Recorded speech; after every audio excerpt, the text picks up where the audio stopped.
This week, I found my way to the quiet study carrels of the library and the book-filled offices of professors here at St. Lawrence University. Just when I thought that teaching meant summers off, I realized how busy our professors are all year round. Take a look at some of the work that our professors are doing this summer. Anne-Marie, tell us what the best part about being on campus during the summer is. Well, I enjoy teaching summer school, which I do most summers. This summer I taught rhetoric and public speaking. It finished today. I taught mainly rising juniors and rising seniors, and that went really well.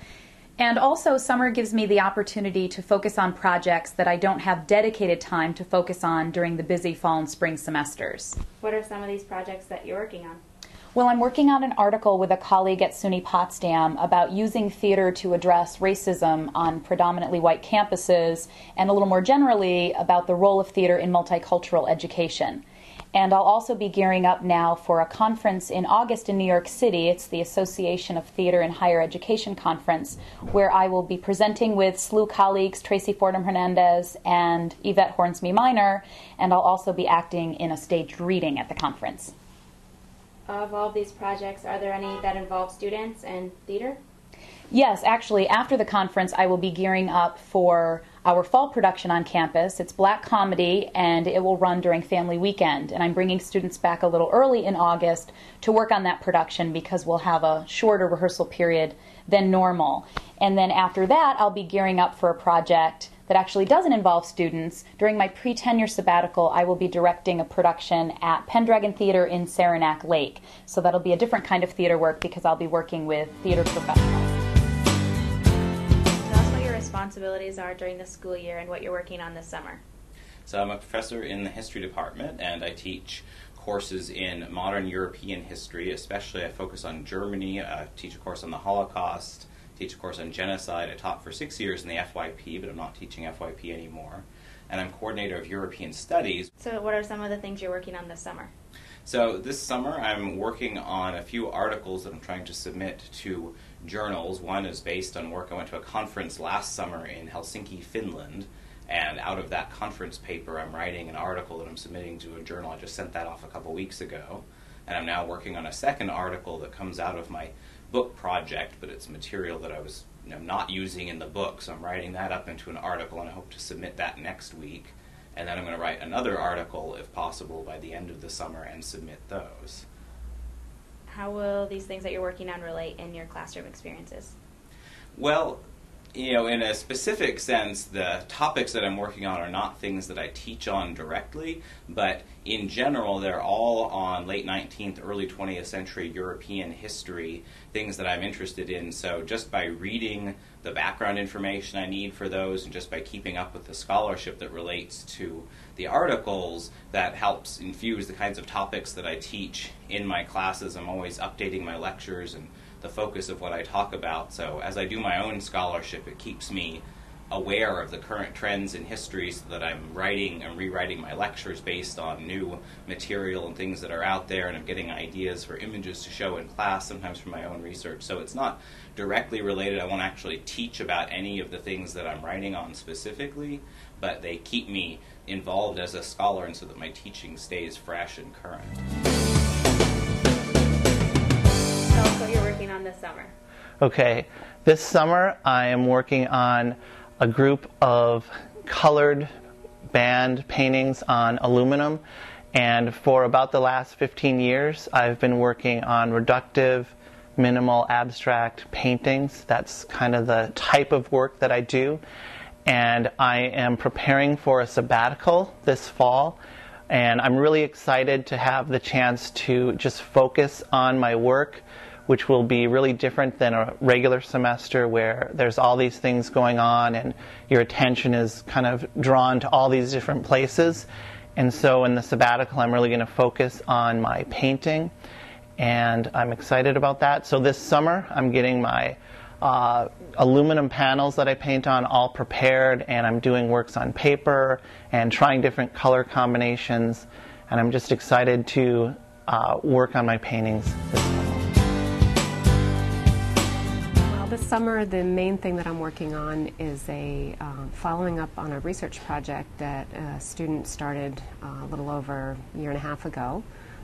It was his honors project for his economics major, and now our hope is to get this paper published, and the student is hoping to go to graduate school in economics in a year or two. So the project is looking at how much young alumni donate to St. Lawrence. And Todd, on his own, went and gathered data from the alumni and parent programs and the admissions office, looking at graduates from 1991 to 2007, and he has data on their background when they were admitted to St. Lawrence, as well as information about what they majored in and where they live currently, whether they married someone from St. Lawrence. We have all this background on the individual student, and then we know what donations they gave to St. Lawrence over the last 17 years, potentially. So the main question of interest is what types of factors influence giving to St. Lawrence, to your alma mater. And certainly the development people are interested in that answer, so they can decide what students, what graduates to specifically target. And there's some basic economic issues about what motivates people to give to charity. Economics has this reputation as being looking at selfish behavior, so why would anybody give some of their income to without anything really in return? And so it's just of interest to see what motivates people to give to an institution, to a charitable nonprofit institution. And some of the interesting things that Todd found, and now I'm trying to update the data set and go through the same type of analysis, was that certain majors are more likely to give and give more. And he was happy to discover that economics majors are more likely to give and give larger amounts back to the institution than, say, a humanities major.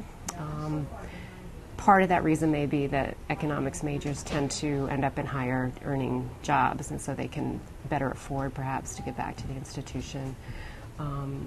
Surprisingly, we also found that arts majors are more likely to give and give more to the institution, which goes against that because we assume that art majors are not, the starving artists aren't going to be making a whole lot of money.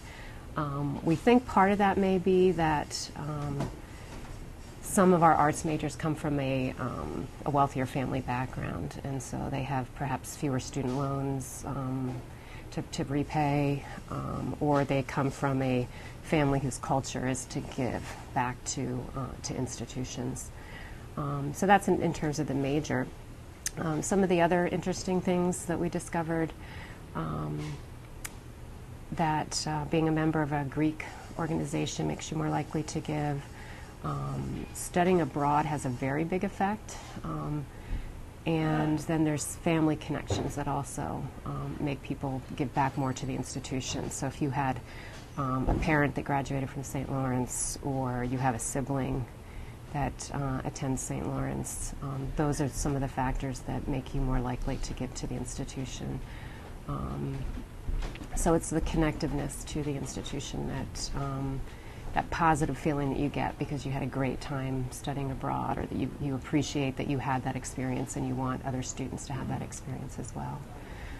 So our goal with the project is to submit it to an economics journal and a peer-reviewed journal, and hopefully get it published in the next few months, hopefully, perhaps by the end of the fall semester. I'm here with Kathy, CROSBY-CURRIE in the FYP office. Can you tell us a little bit about what the FYP office is up to this summer?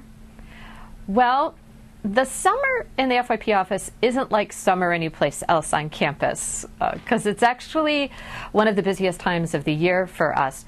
Our business is the first year class, and so we're ushering in the new first year class, the class of 2013. So we have lots of things. Right now we're actually getting ready to send out our second big mailing of the summer. The first is where we send the new student guide, which is a guide that all of the students get with information about St. Lawrence, including the first year programs. Now what we're about to do is send out the mailing to them that has what their FYP is going to be. One of my primary responsibilities is actually deciding what FYP a student's going to go into. And so to my left over here are the bins that have all of the FYP forms, and we spend hours and hours and hours placing students into their FYP and then figuring out who their new roommate's going to be and making sure that we didn't put a female with a male accidentally, making sure that we don't have smokers with non-smokers, and mostly for me making sure that 100% of the students are in an FYP that was one they were very interested in, and for the last 4 years we've actually been able to do that. Let's see, so that's, in large part, that's what we're doing in the office here. What I'm trying to do this summer, while managing an office that's very, very busy in the summer, is trying to do a wee bit of scholarship myself. I was at a conference earlier, and I'm going to be going to another conference at the end of the year, and in between, trying to get over to my lab in the psychology department, make it so that a person can actually inhabit it, because it's kind of a disaster right now, and gearing up to work on a senior project with a student that I'm going to be starting.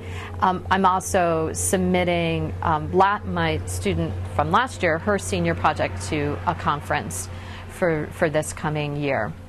So trying to do some of that in between, and spending a little time with my family. So I think that's most of what I'm going to be doing this summer. I study frog metamorphosis. I'm a developmental biologist. I'm very interested in how tadpoles turn into frogs and how what genes mediate this.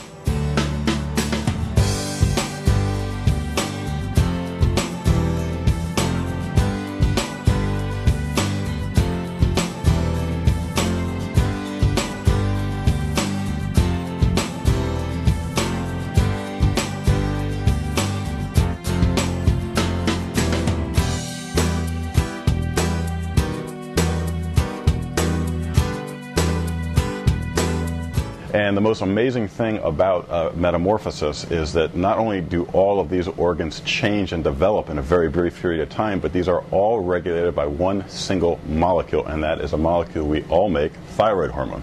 Add thyroid hormone to the water, metamorphosis takes place.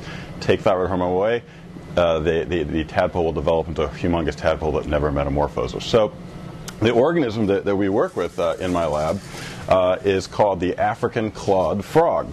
This is one of the very few frogs that we can actually breed in the laboratory. And I'm going to pick one up, a female, and show you what it looks like. They're somewhat large and hard to catch.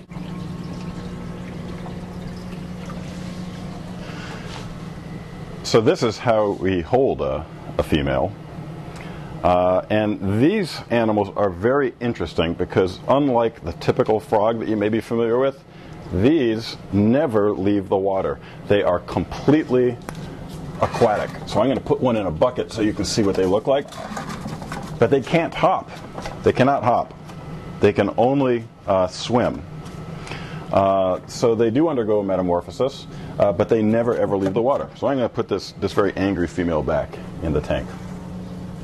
But what we can do is we can breed these animals at will. And here, if you look inside of this special container, we can see a male and a female breeding. And you can see thousands of eggs, which are now fertilized embryos. And over the course of just a few days, they will turn into tadpoles. And we study these tadpoles. And what we do in my lab is very unusual. We take genes from other animals, genes from humans, genes from jellyfish, genes from pigs, you name it. And we stick these genes inside of the genomes of these tadpoles. So we are in the business of making transgenic frogs. And But anyway, some examples of the genes that we put in these tadpoles in order to study organ development are green fluorescent protein. So GFP, green fluorescent protein, is a protein found in jellyfish in nature. But we actually insert this gene into frogs so that we can illuminate different tissues, such as the muscle. The muscle will glow in the dark and glow green, and we can therefore track its progression. So these are the types of questions that we address in the lab. It's a lifetime career's worth of research, and there are only approximately 4 or 5 laboratories in the whole world who have this transgenic technology, who have the ability to insert genes into tadpoles, raise them to adulthood, and breed them, and study the genetics of organogenesis. And we are one of them. And people are unanimously surprised to see that this type of research is coming from an undergraduate university and not a graduate university. So it's a lot of fun. Project that you're working on this summer? Well, I'm returning to a project that I started a couple years ago. It's telling the story of an abortion doctor. He was actually a country doctor who was a full-service country doctor in a small town in Grove, Oklahoma, who happened to become a abortion doctor and then an early campaigner for women's rights until he died, which was the year before Roe v. Wade passed. And he spent the last 10 years of his life campaigning for the legalization of abortion. I was able to obtain his manuscript that he wrote while he was in prison. I also have the letters he wrote to his family, and I've done many interviews with either former patients of his from Grove or his children or friends, you know, for example, the doctor that paid his bond to get him out of prison.